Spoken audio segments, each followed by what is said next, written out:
शिवसेनेकडून मुस्कटदाबी होत नाही. कशाबद्दल मुस्कटदाबी होईल?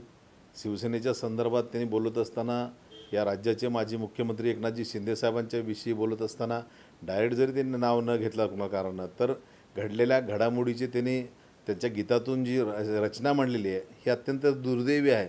एक ॲटो रिक्षावाला, दाढीवाला हे त्यांचे जे सिम्बॉल आहेत, त्यांचं जे कर्तृत्व आहे ते सांगितलं. एक ऑटोवाला महाराष्ट्र राज्याचा मुख्यमंत्री झाला, ही चांगली जमीची बाजू बघा ना.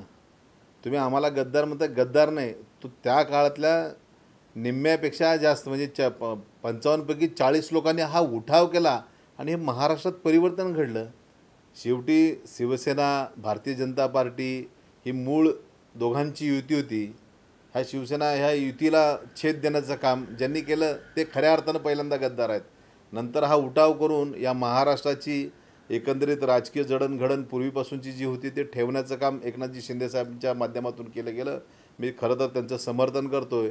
एक शेतकरी कुटुंबात जन्माला आलेला माणूस, ॲटो रिक्षा चालवणारा माणूस, एवढी मोठी महाराष्ट्र राज्याच्या उच्चपदस्थ असताना शेवटच्या घटकाला, सर्वसामान्य माणसाला न्याय देण्याचं काम ज्यांच्या माध्यमातून झालं, त्यांच्याविषयी असं वक्तव्य करत असतील तर त्याचं ऑफिस काय त्यालासुद्धा अजून धरून फोडलं पाहिजे, या मताचं मी आहे.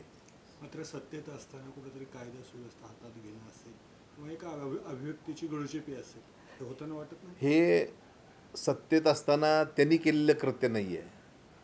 शेवटी माणूस हा संवेदनशील आहे. आपली श्रद्धा ज्या माणसावर असते त्याच्याविषयी जर कुणी काय बोललं, त्याला जर काय शिवीगाळ केली तर त्याचा निश्चित आपसुकच आपल्या कुटुंबातल्या असलेल्या माणसाला राग जसा येतो ना, तशा पद्धतीनं हे शिवसैनिकात निर्माण झालेली चीड आहे आणि ते अभिव्यक्त करण्याचं काम त्यांनी केलेलं आहे शिवसैनिकांनी.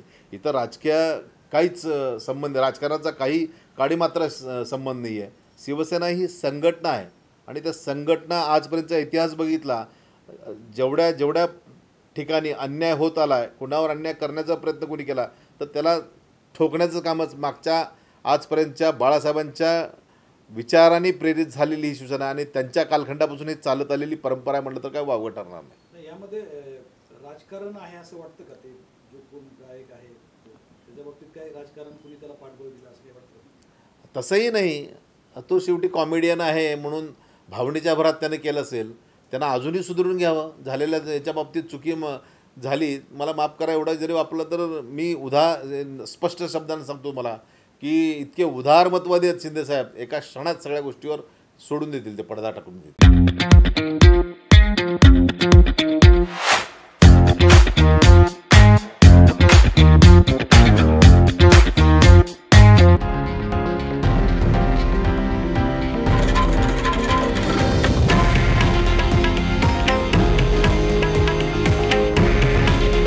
हे आहे देशातील नंबर 1 न्यूज नेटवर्क आणि आपण पाहत आहात TV9 मराठी.